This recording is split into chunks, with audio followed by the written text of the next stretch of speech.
आज की ये कहानी मुंबई के नाला सुपारा से शुरू होकर मुंब्रा में खत्म होती है। आज की कहानी सुनने के बाद आपको भी इस बात पर यकीन नहीं होगा कि क्या सच में किसी का कत्ल करने की ऐसी भी वजह हो सकती है। ये कहानी दिल दहला देने वाली कहानी है। आपने कत्ल की ऐसी वजह कभी सुनी नहीं होगी। कहानी को अंत तक जरूर देखें, तब आपको उसका क्लाइमैक्स सोच में डाल देगा, क्योंकि कहानी का क्लाइमैक्स खतरनाक है। हम ऐसी ही क्राइम की रियल कहानी इस चैनल पर लेकर आते हैं ताकि आपको ऐसी कहानियों से कुछ सीखने को मिले और अपने वर्तमान में आप जागरूक रहे। दोस्तों, अभी तक आपने मुंबई क्राइम चैनल को सब्सक्राइब नहीं किया है तो जल्दी से चैनल को सब्सक्राइब कर दीजिए। तो चलिए अब कहानी शुरू करते हैं। बात 26 जुलाई 2021 की है। मुंबई के नजदीक वसई शहर है और उसी वसई में एक भुई गांव बीच है। इस बीच के किनारे बहुत सारे लोग घूम रहे थे। तभी समंदर के लहरों के साथ एक काले रंग की सूटकेस समंदर किनारे आ जाती है। जब वो सूटकेस किनारे पर आता है तब कुछ लोगों की नजर उस सूटकेस पर पड़ती है। सूटकेस देखकर लोगों के मन में बहुत सारे अलग अलग ख्याल आने लगते हैं, क्योंकि बहुत सारी ऐसी कहानी लोगों ने सुनी या देखी रहती है। तो उन्हीं लोगों में से एक शख्स उस सूटकेस को देखकर फौरन पुलिस को कॉल करता है और फिर थोड़ी ही देर में मौके पर पुलिस पहुंच जाती है। जब पुलिस उस सूटकेस को देखती है तब पुलिस समझ जाती है कि मामला क्या है, क्योंकि आखिरकार वो पुलिस है। जब उस सूटकेस को खोला जाता है तब पुलिस का शक सही निकलता है। सूटकेस के अंदर एक लाश थी, ऐसी लाश जिसका सिर नहीं था, मतलब सिर कटी लाश। लाश के जिस्म पे पूरे कपड़े थे। पुलिस ने सूटकेस को चेक किया, आसपास भी देखा, लेकिन कोई ऐसा सबूत नहीं मिला। तब फौरन उस सिर कटी लाश को पोस्टमार्टम के लिए अस्पताल ले जाया गया। सूटकेस को पुलिस ने हिरासत में लिया। पुलिस ने सूटकेस की बड़ी बारीकी से तलाशी ली कि कहीं कोई सुराग मिले, कोई क्लू मिले, पर कोई फायदा नहीं। अब पुलिस की सारी उम्मीदें थी कि उस लाश के पास से कोई सुराग मिले कि मरने वाली कौन है। लाश देखकर ये अंदाजा हो गया था कि ये किसी महिला की लाश है। लाश से भी कोई ऐसी खास चीज मिली नहीं जिससे लाश की पहचान हो सके, सिवाय इसके कि लाश के हाथों पे मेहंदी लगी हुई थी।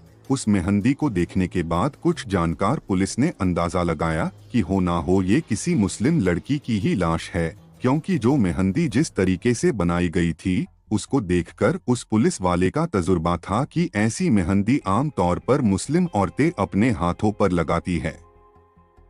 बस इतना ही क्लू था और कोई भी जानकारी पुलिस के पास नहीं थी। अब पुलिस ने उस लाश की फोटो निकाली कटे हुए सर के साथ और उसके पोस्टर पैम्फलेट बनाए और आसपास के सब इलाकों में लगवा दिए, क्योंकि शायद कोई ढूंढता हुआ आ जाए। इसी बीच मुंबई के जितने भी पुलिस थाने थे उन थानों पर भी सूचना दी गई कि अगर कोई मिसिंग की कंप्लेंट आई हो तो खबर दो। इतना सब करके भी पुलिस को उस लाश की पहचान करने में कोई फायदा नहीं हुआ। अब पुलिस परेशान है कि कैसे पता करे कि ये किसकी लाश है, कहीं से कोई आ जाए। पर पुलिस के हाथों कोई सुराग नहीं मिले, बस सिर्फ निराशा ही मिली। जुलाई बीता, अगस्त, सितंबर, नवंबर, दिसंबर करते करते पूरा साल बीत गया। 2021 के बाद अब 2022 लग गया, तब भी पुलिस को कोई जानकारी मिली नहीं। पुलिस ने फिर उस लाश का डीएनए सैंपल कलीना लैब में सुरक्षित रखा और उस लाश के कपड़ों को भी संभाल के रखा था प्रॉपर्टी के तौर पर। मेहंदी से अंदाजा लग गया था कि वो लाश मुस्लिम की है, इसलिए मुस्लिम रीति रिवाज से ही उस लाश को दफना दिया गया। और अब धीरे धीरे वक्त बीतने लगा। पुलिस इंतजार कर रही थी कि कोई आए, कुछ बताए, कोई सुराग दे, लेकिन कोई फायदा नहीं हुआ। ऐसा करते करते अब लगभग 14 महीने बीत गए। इन 14 महीनों में कोई सुराग नहीं मिला।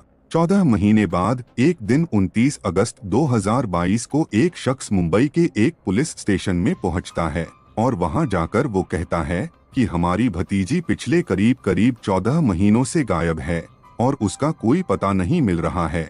ये बोलकर वो शख्स मिसिंग कंप्लेंट लिखाते हैं। जो गायब होती है उसका नाम सानिया था और जो मिसिंग रिपोर्ट लिखाने आए थे वो सानिया के चाचा थे और वो कर्नाटक के बेलगाम से आए थे।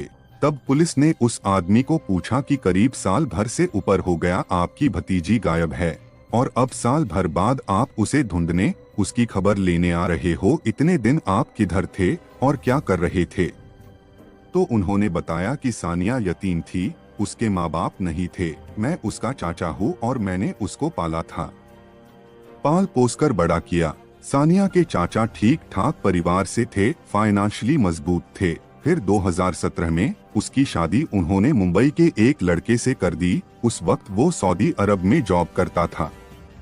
उस लड़के का नाम था आसिफ। सानिया की आसिफ के साथ शादी हो गई, दोनों खुशहाल जिंदगी गुजार रहे थे। फिर 2019 में आसिफ और सानिया को एक बेटी हुई।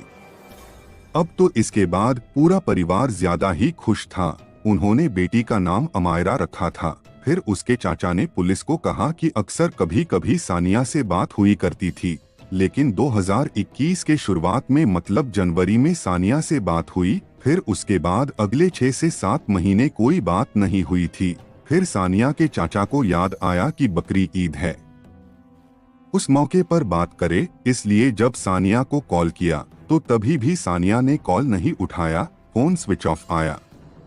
आसिफ को कॉल किया तो वो भी फोन पर बात ही नहीं करता था।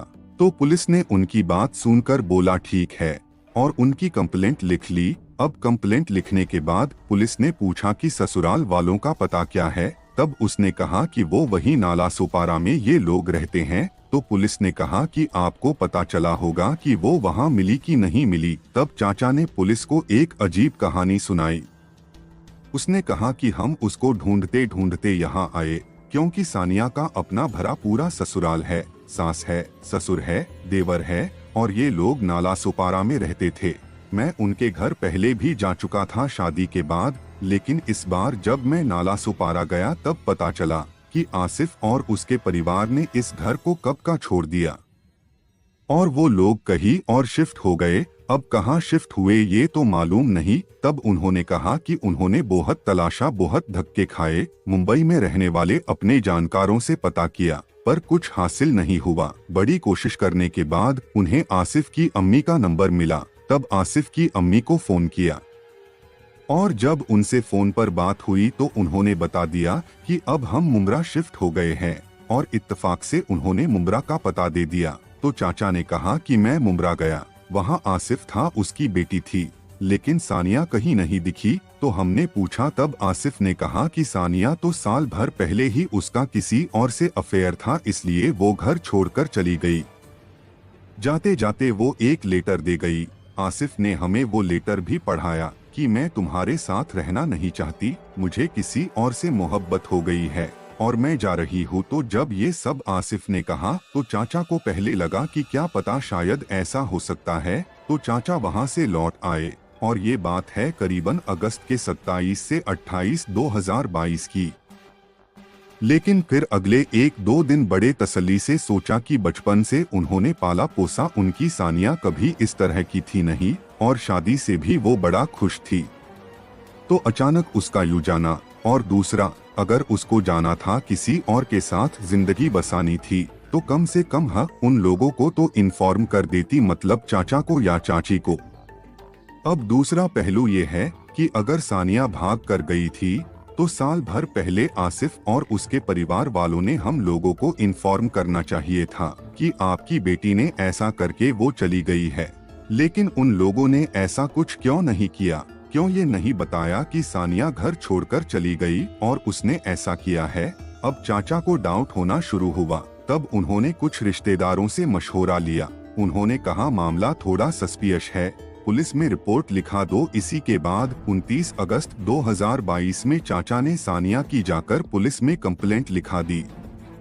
अब पुलिस के टीम ने कंप्लेंट तो लिख ली, इसके बाद अब उस डेट में मतलब कब गायब हुई एग्जैक्ट डेट तो पता नहीं। फिर भी पुलिस ने कहा कि वो सारे जो पुराने अनसॉल्व केसेस है, जो डेड बॉडी मिली, जो लावारिस है, जरा उन सब के रिपोर्ट्स निकालो। जब रिपोर्ट निकाला गया उसमें से एक थाने से एक सिरकटी लाश जो एक सूटकेस में 26 जुलाई 2021 में मिला था, वो भी डिटेल्स पुलिस वालों के सामने है। अब उसमें वो कपड़े भी थे जो लाश ने पहन रखी थी। तो तो सबसे पहले इस मिसिंग कंप्लेंट को लिखने के बाद पुलिस ने नेक्स्ट डे सानिया के चाचा को बुलाया और पूछा कि एक लाश आपको दिखाना है, आप आइडेंटिफाई कर लीजिए। हालांकि लाश का चेहरा नहीं है, अब मालूम नहीं आप कैसे पहचानेंगे।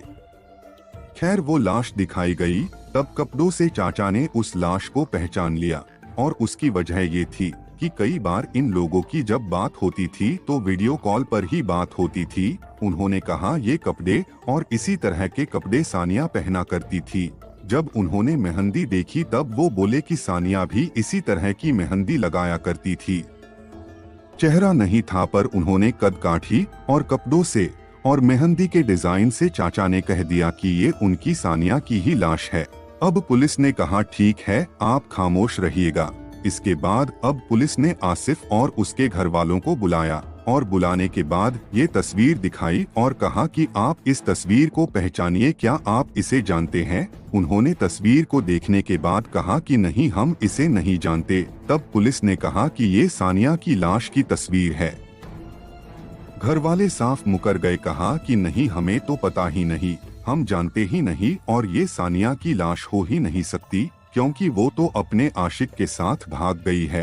अब उनकी जो बातें थी वो पुलिस को शक पैदा कर रही थी क्योंकि वो लोग जब बात कर रहे थे तब पुलिस ने नोटिस किया कि वो बात करते वक्त थोड़े से नर्वस, थोड़े से घबराए, ऐसा लग रहा था कि वो कुछ छुपा रहे हैं, झूठ बोल रहे हैं। लेकिन सिर्फ तस्वीर देखकर ना पहचानने पर किसी को कातिल नहीं ठहराया जा सकता, पुलिस उसे पकड़ भी नहीं सकती। तब पुलिस ने कहा ठीक है, कोई बात नहीं, आप जा सकते हैं। अब वो लोग जब चले गए तब पुलिस ने कहा कि अब अपनी तरह से तफ्तीश करो।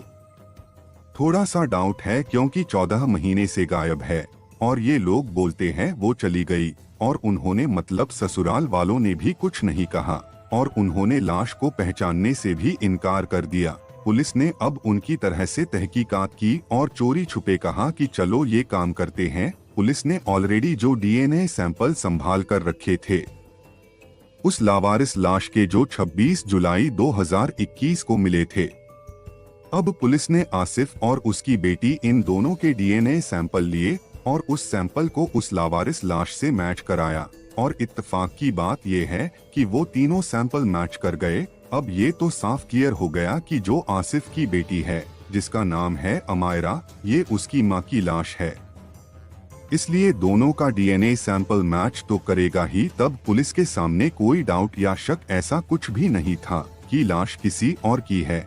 डीएनए सैंपल ने ये बता दिया कि ये लाश अमायरा की मां की है, मतलब सानिया की है। लेकिन अब सवाल ये आता है कि सानिया का कत्ल कैसे और क्यों हुआ? सिर्फ डीएनए सैंपल के आधार पर आसिफ को अरेस्ट नहीं किया जा सकता था, इसके लिए कुछ ठोस सबूत चाहिए। अब सबूत ये चाहिए था कि आखिर सानिया के कत्ल का मकसद या मोटिव क्या है, क्योंकि जब तक कत्ल का मोटिव पता नहीं चलेगा तब तक इन्वेस्टिगेशन की लाइन सही दिशा पर जाएगी नहीं।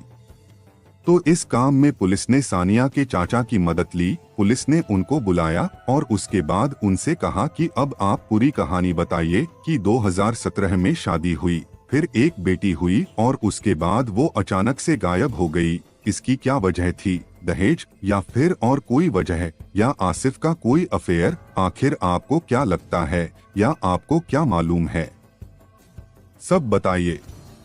तो उन्होंने पूरी कहानी बताई। उन्होंने कहा कि आसिफ दुबई में मतलब सऊदी अरब में काम किया करता था। उसके बाद जब कोरोना का शुरुआती दौर आया तो इंडिया वापस आ गया और तब यही रह रहा था।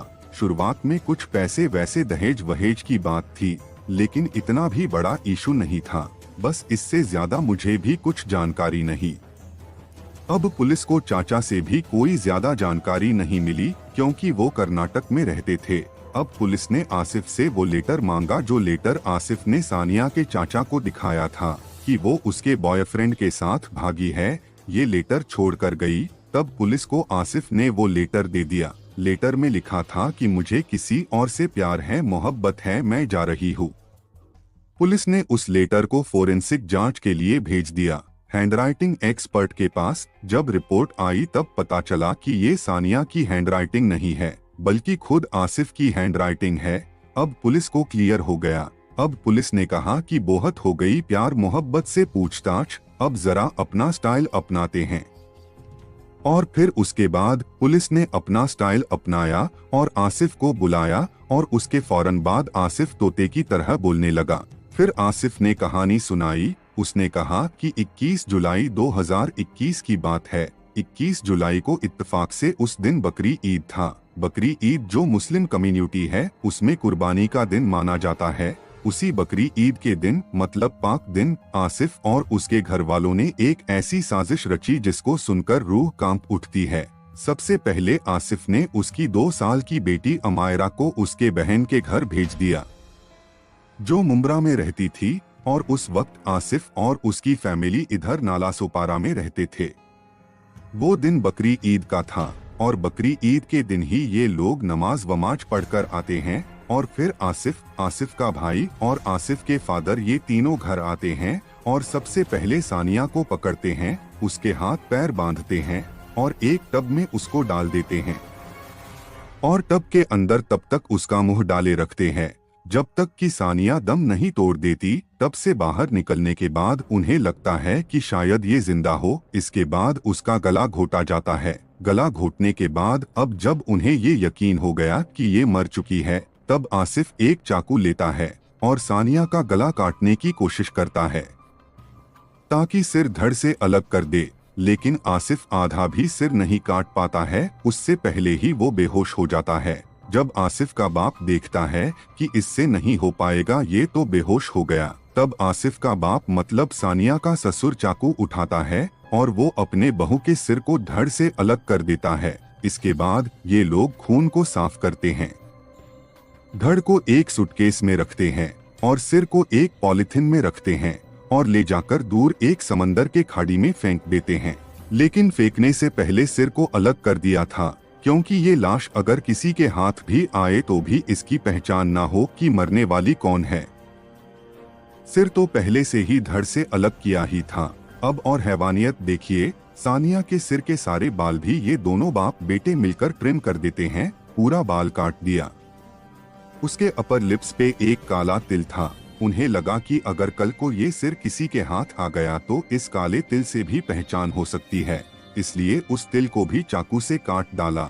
जब सारी निशानी मिटा दी, बाल वाल भी काट डाले, उसके बाद उस सिर को एक पॉलिथीन में रखा, फिर उसके बाद एक बैग में रखा और बैग में रखने के बाद ये दूर ले जाकर समंदर की खाड़ी में इस सिर को फेंक देते हैं और फेंकने के बाद वापस आते हैं। वापस आने के बाद अब आसिफ अपने जीजा को फोन करता है, मतलब उसकी एकलौती बहन के पति को। उसका पति एक कैब ड्राइवर था। आसिफ उसे बोलता है कि तुम अपनी गाड़ी लेकर आ जाओ, मुझे तुम्हारी मदद की जरूरत है। अब ये दोपहर की बातें हैं। वो गाड़ी लेकर आ जाता है और फिर वो अपने जीजा को सारी बातें बताता है और बोलता है कि ये बिना सिर की लाश को ठिकाने लगाना है। दोनों उस लाश को एक सूटकेस में रखते हैं और फिर उस सूटकेस को गाड़ी में रखते हैं। उसके बाद जीजा साले दोनों निकल लेते हैं और वसई जाकर एक बीच के किनारे दूर तक जाकर सूटकेस को समंदर में ये सोचकर फेंक देते हैं कि समंदर की लहरें उस सूटकेस को ले जाएगी। सूटकेस को समंदर में फेंक कर ये लोग घर आ जाते हैं। अब शाम हो गई है, बकरी ईद का टाइम है। घर आने के बाद पूरा परिवार नहाता धोता है और फिर बकरी ईद मनाता है। मेहमान आते हैं, मेहमानों को खिलाते हैं पिलाते हैं, खुद भी खाते पीते हैं और ऐसा लगता है जैसे कुछ हुआ ही नहीं। और उसके बाद आराम से सब वही रहते हैं। लेकिन फिर उसके बाद उन्हें डर लगने लगता है कि कहीं कोई आ ना जाए, सानिया के मायके वाले ना आ जाए, इसलिए वो लोग नालासोपारा का अपना मकान बेच देते हैं। और बेचने के बाद आसिफ अपनी बहन जो कि मुंब्रा में रहती थी वहाँ एक नया घर खरीद लेता है और ये पूरी फैमिली आसिफ का भाई, उसके माँ बाप सबके सब मुंब्रा शिफ्ट हो जाते हैं। अब वो वही रहने लगते हैं। 14 महीने बाद जब सानिया के चाचा का संपर्क सानिया से नहीं हुआ और वो आए और फिर किस तरह से मुंब्रा का घर ढूंढा और फिर 29 अगस्त को पुलिस के पास गए, उसके बाद ये कहानी सामने आई। आखिर एक पति ने, देवर ने और ससुर ने मिलकर सानिया का कत्ल क्यों किया? इस कत्ल की क्या वजह है? अब आपको हम इस कत्ल की वजह बताएंगे। वजह सुनकर आप भी शॉक हो जाओगे। ये वो वजह है जिसे सुनकर बहुत सारे सवाल उठेंगे और आप लोग कहेंगे कि और भी इसके रास्ते थे, फिर ऐसा क्यों किया। हुआ ये था कि 2017 में जब आसिफ और सानिया की शादी हुई, उसके पहले आसिफ की इकलौती बहन की शादी हो चुकी थी। आसिफ की इकलौती बहन की शादी को करीब 10 साल हो चुके थे। इन 10 साल में उसे कोई औलाद नहीं हुई। इतने साल हो गए, अभी तक कोई औलाद नहीं, बहन की गोद अभी तक सुनी है। इस बात को लेकर आसिफ के घर में हमेशा बातें होते रहती है। और अब आसिफ की भी शादी हुई। आसिफ के बहन का हमेशा ये रोना रहता था कि शादी को इतने साल हुए और अभी तक वो बेऔलाद है। ये सुनकर आसिफ और उसके माँ बाप मतलब पूरे परिवार को इस बात का गम था। 2019 में सानिया प्रेग्नेंट हुई और फिर सानिया ने एक बेटी को जन्म दिया। इस बेटी को जन्म देने के बाद से ही इस कहानी की शुरुआत होती है। जब आसिफ को बेटी हुई तब जो आसिफ की बहन थी और उसके माँ बाप थे, इन्होंने आसिफ को कहा कि तुम्हारे शादी को तो अभी 2 ही साल हो गए हैं और ऊपर वाले ने तुम्हें औलाद के रूप में बेटी दी और भी शायद तुम्हें आगे बच्चा दे दे। तुम इस बेटी को अपनी बहन को गोद दे दो, वो उसे पालेगी क्योंकि उसकी कोई औलाद नहीं है।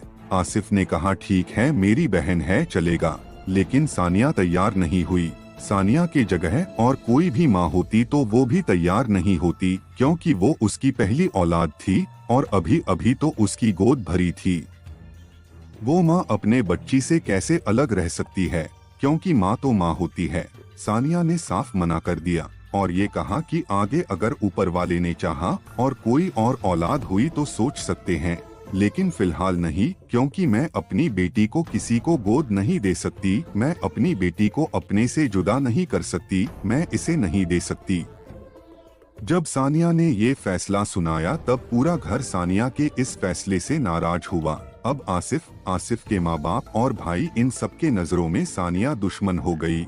आसिफ की बहन भी सानिया की दुश्मन हो गई।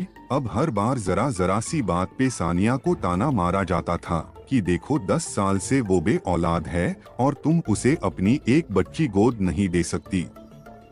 ये बात अब इतनी आगे बढ़ गई कि फिर एक दिन घर वालों ने मिलकर ये तय किया कि चाहे कुछ भी हो जाए, आसिफ की बहन को ये बच्ची गोद देना है।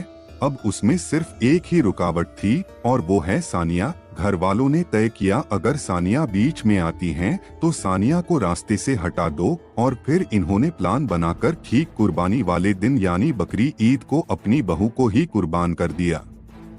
दोस्तों, आप ही सोचिए कितने हैवानियत की बात है। आखिर ये क्या सच में कोई कत्ल की वजह हो सकती है? सिर्फ इसलिए कत्ल किया क्योंकि अपने बेटे की बेटी को अपनी बेटी को गोद देना था। बस इसलिए इतनी बेरहमी से सानिया का कत्ल उसके पति ने, उसके देवर ने और उसके सास ससुर ने मिलकर किया। और बहुत सारे रास्ते थे बच्ची गोद लेने के। कहीं से किसी अनाथ आश्रम से कोई बच्ची गोद लेते और उसे पालते, अपनी औलाद बनाते, पर ये नहीं करना चाहिए था। ये बहुत ही दर्दनाक और रिश्तों को कालिक पोंछने वाला काम है। अगर ऐसा ही चलता रहा तो कोई भी रिश्ते में कभी कोई किसी पर यकीन नहीं करेगा। इस केस का जब खुलासा हुआ तो पुलिस ने सिर्फ आसिफ को ही नहीं गिरफ्तार किया, बल्कि आसिफ का भाई, आसिफ की बहन, आसिफ का जीजा और आसिफ के माँ बाप, इन सबको गिरफ्तार किया और सब लोगों पे मुकदमा ठोक दिया। ये था इसका क्लाइमैक्स जो दिल दहलाने वाला था कि क्या सच में कत्ल की क्या ऐसी भी वजह हो सकती है। दोस्तों, वैसे तो गुनहगारों को सजा देने का काम पुलिस और कानून का है, मगर आपके अनुसार सानिया के कातिल आसिफ और उसके परिवार वालों को क्या सजा मिलनी चाहिए? आप हमें कमेंट बॉक्स में जरूर बताएं। अगर आपको हमारी वीडियो बनाने की लगन और पैशन पसंद आई हो तो इस वीडियो को लाइक और शेयर जरूर करें। दोस्तों, अगर आपने अब तक हमारे मुंबई क्राइम चैनल को अभी तक सब्सक्राइब नहीं किया है तो जाने से पहले इस चैनल को सब्सक्राइब कीजिए और बेल आइकन बटन भी दबाइए। क्राइम की दुनिया से जुड़ी ऐसी ही सच्ची कहानियां सुनने के लिए हमारा साथ दीजिए। आपका दिन शुभ हो। धन्यवाद। जय हिंद।